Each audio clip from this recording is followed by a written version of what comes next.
Let's move to your money, and Jeff joins us with a breakdown on, what's happening with millennials. You know, the U.S. economy is improving, but millennial spending habits are not really overwhelming anybody. Yeah, Jeff, let's break down, first of all, who are millennials and why are they not spending? What are they not buying? Well, first, your question about millennials. Anyone between 1980 and 1995, that's about 80 million Americans. Okay. And if you're a salesperson working in retail, in auto, in the home industry, you already know this, that this is the trend. They're not making these big purchases. MarketWatch analyzed this specifically and put together a list of industries that this particular generation is hurting. And the auto industry is first on the list. The younger generation, for the most part, does not have that love affair with the automobile that our parents did. And more interesting aspect of this is the ride-sharing services like Zipcar, Uber, and Lyft. That's what they're going for. Many of them choose to live in places that are more urban and more walkable rather than facing a long commute where a good car is needed.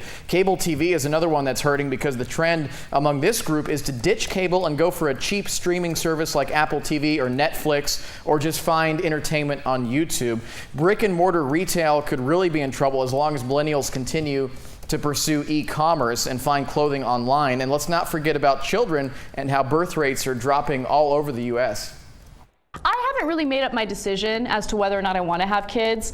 Lately, I've been thinking that I'd probably be a little disappointed if I didn't have any children at all. I'd like to have one at some point, maybe. But I also know that it's delusional to think that it's not going to impact your career in any way. It absolutely will.